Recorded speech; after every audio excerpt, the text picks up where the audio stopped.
Okay, so today I will be discuss intranatal care. Intranatal care म्हणजेच काय? Pregnancy मध्ये आहे इंट्रानेटल, प्रीनेटल आणि पोस्टनेटल तीन असतात. इंट्रानेटल अगोदर प्रीनेटल, इंट्रानेटल आणि पोस्टनेटल. इंट्रानेटल म्हणजे काय? प्रेग्नन्सी असते आणि प्रीनेटल म्हणजे काय? प्रेग्नन्सीच्या अगोदर, म्हणजे जी डिलिव्हरी होण्याच्या अगोदर. आणि इंटरनेटल म्हणजे काय? ज्या टाइम पिरियड मध्ये त्याची डिलिव्हरी होईल. आणि पोस्टनेटल म्हणजे काय? ज्या पर्सनची डिलिव्हरी झालेली आहे, ज्या फिमेलची डिलिव्हरी झालेली आहे त्याला आपण पोस्टनेटल बोलतो. सो त्याच्यामध्ये ह्या केअर मध्ये आपल्याला काय शिकायचे की आपण कशी केअर घेतली पाहिजे त्यांची. ओके, इन कम्युनिटीमध्ये किंवा हॉस्पिटलमध्ये पण. सपोज तुमच्या घरामध्ये कोणी फिमेल असेल जे प्रेग्नेंट असेल किंवा तुमच्या रिलेटिव्हमध्ये, सो तुम्ही त्यांना सुद्धा काही गायडन्स करू शकतात याबद्दल. तर आपण डेफिनेशन बघू त्यामध्ये अगोदर. Intranatal care means care taken during delivery. Intranatal म्हणजे काय? Care taken during delivery. आवाज येतो ना? Care taken delivery, during delivery, ज्या टाइममध्ये डिलिव्हरी होणार आहे सो त्यामध्ये आपण त्यांची केअर घ्यायची. सो आपण त्याला बोलतो intranatal. It's consist of taking care of not only the mothers but also the newborn. आपल्याला मदरचीच केअर घ्यायची का नाही, आपल्याला न्यूबॉर्नची सुद्धा केअर घ्यायची, त्याला आपण इंटरनेटल असं बोलतो. आता त्यामध्ये पण आहेत कोणत्या कोणत्या हेल्थकेअर सेटिंग असतात ज्या ठिकाणी आपण त्यांची केअर करू शकतो. फर्स्ट वन काय की आपण कोणते नीड काय त्यांना ॲज पर त्यांच्या नीडनुसार आपण त्यांना कशी केअर देणार आहे. Hospitals and health centre should be equip for the delivery with midwifery kits. म्हणजे काय?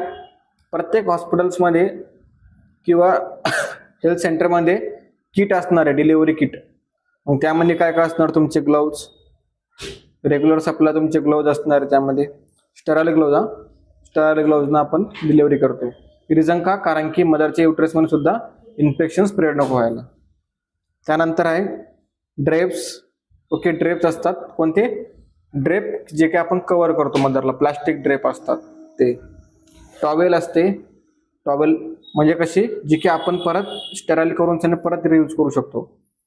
क्लिनिंग मटेरियल्स असतात. सोप असते आणि अँटीसेप्टिक सोल्युशन असतात. आता हे कम्युनिटी लेवलला दाखवलेलं आहे. As well as equipment for sterilising instrument and supplies.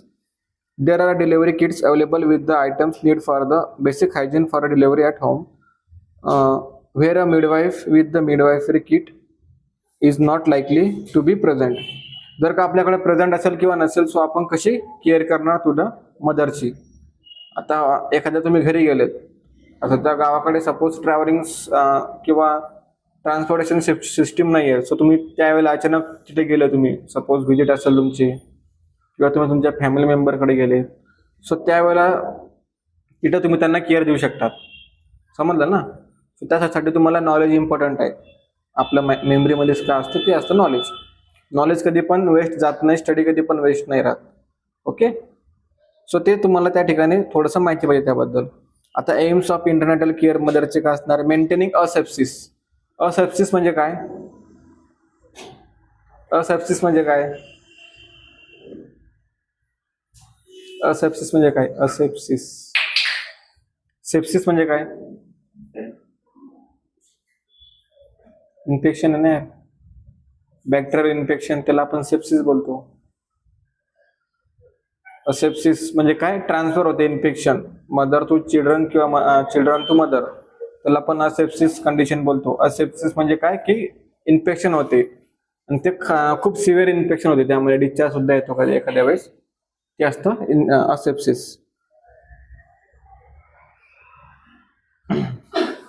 Sorry, असेप्सिस म्हणजे काय? म्हणजे सेप्सिस म्हणजे इन्फेक्शन आहे, असेप्सिस म्हणजे काय? कंट्रोल करतो आपण ते. ओके, त्याला आपण मेंटेन ठेवतो, ते असतं असेप्सिस. ए मिनिंग लागला ना समोर, ए म्हणजे काय? अब्सेंट किंवा ते आपण करत नाही. आता सेप्सिस म्हणजे काय? त्या ठिकाणी इन्फेक्शन होते, bacterial infection, viral, okay, fungal infection होते एखाद्या पर्सनला, सो ते आपण त्या ठिकाणी मेंटेन करतो. असेप्सिस टेक्निक त्या ठिकाणी फॉलो करतो. आता जर का मी विचारलं तुम्हाला ग्लोव्ज कशासाठी यूज करतात? For the to prevent the asepsis. असेप्सिसला प्रिव्हेंट करण्यासाठी. म्हणजे काय? जे पाहिजे बॅक्टेरिया, जे जर्म्स आहे ते ट्रान्सफर होणार नाही. Delivery with minimum injury to the infant and mother. आपण आपले एम्स काय आहे, सेकंड एम्स आहे की डिलिव्हरी करणार आपण आणि मिनिमम इंजुरी देणार कोणाला, बेबीला आणि मदरला. रेडीनेस काय आहे, to deal with complication such as prolong labour. Prolong labour म्हणजे काय माहिती आहे का, जो टाइम पिरियड असतो ना लेबरचा त्यापेक्षा पण खूप टाइम जाणे, त्याला आपण बोलतोय प्रोलॉंग लेबर. हे तुम्हाला एवढं कळणार नाही, पण तुमच्या लेवलला तुम्ही अंडरस्टँडिंग करा. लेबर, नॉर्मल लेबर बघा 37 वीक्स असतात मदरकडे, म्हणजे किती 9 मंथ आणि 9 डेज 37 वीक्स होतात. जर का 37 वीक्सच्या अगोदर जर का एखाद्याची डिलिव्हरी झाली असेल ना, तर त्याला ॲडमिट करतात हॉस्पिटल्समध्ये. तुम्हाला हे पण माहीत असेल, ॲडमिट करतात. रिझन का, कारण की त्याच्यामध्ये प्रॉपरली मॅच्युरिटी नसते ऑर्गन्सची. सो त्याला इन्फेक्शन लवकर होतं. मग लवकर इन्फेक्शन झाल्यानंतर काय आपण त्याला ॲडमिट करतो, समजलं ना. किंवा एखाद्याला आरडीएस झाला, आता प्री मॅच्युरिटी म्हणजे काय, लंग्समध्ये लंग्स प्रॉपरली मॅच्युअर न झाले, मग आपण त्याला काय करणार, ॲडमिट करणार हॉस्पिटलला. ओके, मग ॲडमिट करून आपण काय करणार, त्याला स्टेरॉइड देणार, स्टेरॉइड थेरपी. स्टेरॉइड काय करतात, तुमच्यामध्ये हार्मोन्स इन्क्रीज करतात. जसे हार्मोन इन्क्रीज झाले, मग त्यामध्ये काय होणार की जी प्री मॅच्युरिटी होती लंग्सची ती मॅच्युअर बनणार, समजलं ना. त्याला आपण बोलतो प्रोलॉंग लेबर. म्हणजे काय, आता की 37 वीक्सच्या नंतर पण आहे, 42 वीक्स पर्यंत डेट गेलेली. 42 वीक्स म्हणजे 9 मंथ 9 डेज होऊन सुद्धा पण खूप सारे डेज झाले, 2 to 3 वीक्स झाले, म्हणजे अराउंड 10 मंथ पर्यंत त्यांची डिलिव्हरीज आहेत. तर मग तशा लोकांना असतात प्रोलॉंग लेबर. मग आता प्रोलॉंग लेबर मध्ये कॉम्प्लिकेशन सुद्धा असतात. हे बघा, लवकर होण्याचे पण फायदे आणि लेट होण्याचे पण सुद्धा यामध्ये तोटे आहेत. लवकर होणे पण नुकसानदायक आहे आणि लेट होणं सुद्धा पण यामध्ये कॉम्प्लिकेशन आहेत. दोघांचे पण कॉम्प्लिकेशन आहेत, समजलं ना. दोघांचे पण कॉम्प्लिकेशन म्हणजे काय, लवकर होण्यामध्ये सुद्धा प्री मॅच्युरिटी होणार, आणि जर का लेट झालं तर त्यामध्ये काय होणार, वेट इन्क्रीज होणार बेबीचं. ओके, मग त्यामुळे काय होतं, मदरला सुद्धा इंजुरी होऊ शकते. सो आपल्याला ते प्रिव्हेंट करायचं आहे. अँटीपॅटर्न हिमोरेज, APH, अँटीपॅटर्न हिमोरेज. ज्यावेळेला मदरची डिलिव्हरी होते ना, त्यामुळं एक्सेसिव्ह ब्लिडिंग होते युटरस म्हणून. युटरस असतो ना पार्ट, त्यामध्ये काय असतो, आपला प्लासेंटा असतो. म्हणजे ज्यावेळेला प्लासेंटा आपण रिमूव्ह करतो 500 ग्रामचा, त्यानंतर खूप सारी ब्लिडिंग होते, खूप ब्लिडिंग होते, खूप म्हणजे खूप ब्लिडिंग होते. पण जर का जास्त पण ब्लिडिंग झाले ना, तर हायपोव्हॉलेमिक शॉक होऊ शकतो मदरला, आणि मदर त्याच ठिकाणी डेड होऊ शकते. मग अशा मेडिकेशन असतात, ज्या की मेडिकेशन देऊन आपण स्टॉप करू शकतो ब्लिडिंग, समजलं. ऑक्सिटोसिन, पिटोसिन, अजून मॅग्नेशियम सल्फेट, अशा इंजेक्शन असतात जे की यूज करून आपण डिक्रीज करू शकतो. मिथार्जिन आपण जास्त यूज करतो, कारण की मिथार्जिननं काय होतं की स्टॉप होते ब्लिडिंग मदरमध्ये. पण तुम्हाला जर का मिथार्जिन माहितीच नाही काय आहे, तर मग तुमचं पण अवघड होईल आणि त्या मदरचं पण अवघड होईल, बरोबर ना. म्हणून आपल्याला माहिती पाहिजे प्रत्येक टॅबलेट कोणती कशासाठी यूज करतो. अँटीपॅटर्न हिमोरेज सगळ्यांना कळालं काय असतं अँटीपॅटर्न हिमोरेज? हा, काय जोराने बोलतो. हा, कोणती टॅबलेट देतो आपण, कोणती मेडिसिन देतो आपण?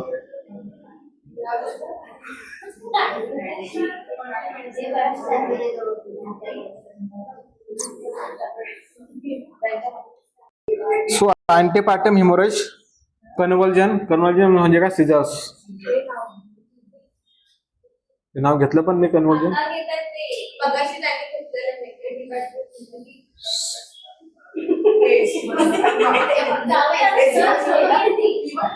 माल प्रेझेंटेशन म्हणजे काय, आता बेबीचं जे प्रेझेंटेशन असतं ना, तर माल प्रेझेंटेशन म्हणजेच काय, बेबीचे हेड खाली पाहिजेत. ओके, व्हर्टेक्स प्रेझेंटेशन आपलं असं असतं. सो जर का प्रेझेंटेशन बेबीचं बटॅक्स पासून असेल किंवा लेग्स पासून असेल, त्याला आपण माल प्रेझेंटेशन बोलतो. किंवा ट्रान्सफर असेल त्याला आपण माल प्रेझेंटेशन बोलतो. Prolapse of the cord, directly cord prolapse होते बाहेर. ओके, अशा कंडिशन असतात जे आपले एम्स आहे फॉर द अँटीनेटल केअरचे. आता त्यामध्ये डॉमिसिलरी केअर काय काय, त्यामध्ये की मदरला आणि बेबीची आपण केअर घ्यायला पाहिजेत. आता त्यांच्या होम मध्ये सुद्धा आपण त्यांना कशी केअर घेणार, ती आपल्याला डॉमिसिलरी केअर आपण त्यांना असं बोलतो. त्यामुळे त्याचे ॲडव्हान्टेजेस काय, फॅमिली सराउंडिंग आपल्याला प्रॉपरली पाहिजे. Okay, remove the fear associate with the delivery in the hospital. त्यांना फिअर असतो की हॉस्पिटलमध्ये गेल्यानंतर खूप ट्रीटमेंट असतात, मग ते फॉलो करत नाही. पण त्यांना सांगायचं की हॉस्पिटलमध्ये गेल्यानंतर तुम्हाला कॉम्प्लिकेशन कमी होणार. चान्सेस तो क्रॉस इन्फेक्शन, आपल्याला त्यांना डिक्रीज द चान्सेस करायचे की त्यांना क्रॉस इन्फेक्शन कमी झालं पाहिजे. Mother are able to keep an eye upon her children's and domestic affairs. This may be tends to ease or her mental tension. त्यांना डिफरंट टाईपचं टेन्शन असतं की जर का मी हॉस्पिटलला जाणार तर माझे जास्त पैसे खर्च होणार, सो किंवा मला जास्त ट्रीटमेंट घ्यावं लागणार. होम डिलिव्हरी बेस्ट डिलिव्हरी असं त्यांनी मानायचे. मग आपल्याला त्यांना थोडं गायडन्स करायचं आहे, त्यांना बेनिफिट्स थोडं सांगायचे आहेत. आता याच्या डिसएडव्हान्टेज काय होणार की त्यांना मेडिकल आणि सर्जिकल थोडं लेस सपोर्ट भेटणार. ओके, जर का त्यांनी फॉलो केला नाही. त्यांना लेस रेस्ट भेटणार. ओके, त्यानंतर resume domestic duties too soon, त्यांना ते डोमेस्टिक प्रॉपरली भेटणार नाही जे की त्यांना पाहिजे हॉस्पिटल्समध्ये, ते भेटणार नाही. हर डाएट मे बी निग्लेक्टेड, तिचं डाएट पण निग्लेक्ट होणार. हॉस्पिटल असल्यानंतर तिला डायटिशियन भेटणार, डायटिशियन तिला डाएट प्रोव्हाइड करणार प्रॉपरली. ओके, डिलिव्हरी डाएट कोणता असतो तो तिला कमी भेटणार, मग तिच्यामध्ये कॉम्प्लिकेशन जास्त वाढणार. ओके, डेंजर सिग्नल्स कोणते कोणते असतात ड्युरिंग द लेबरच्या वेळेला? Sluggish pain or no pain after the rupture of membrane. Rupture of membrane म्हणजे का, ज्यावेळेला बाळ बाहेर येतो त्याला आपण रप्चर ऑफ मेम्ब्रेन बोलतो. तिला पेनच होत नसेल सो तो डेंजर साईन आहे. म्हणजेच काय की एक तर तिच्यामध्ये तिला कॉम्प्लिकेशन झालेलं आहे किंवा बेबीला कॉम्प्लिकेशन झालेलं आहे, दोनपैकी एक. त्यानंतर good pain for an hour after rupture of membrane but no progress. Pain होते, ओके, त्यामध्ये पण ट्रू पेन फॉल्स पेन असतात. मदरला खूप पेन होतो, मदर कमीत कमी बघा आपल्या याच्यामध्ये किती बोन्स असतात टोटली बोन्स, तेवढे जर का बोन तुमचे एकाच झटक्यात तोडले तर तेवढा पेन होतो मदरला. एकाच वेळेला सगळे तुटले बोन तर तुमचे तेवढा पेन होतो. ओके, सो तो गुड पेन सुद्धा असतो, पण after the rupture of membrane त्यांना पेन होतच नाही, मग ते पण डेंजर साईन झाला. प्रोलॅप्स ऑफ द कॉर्ड और हँड.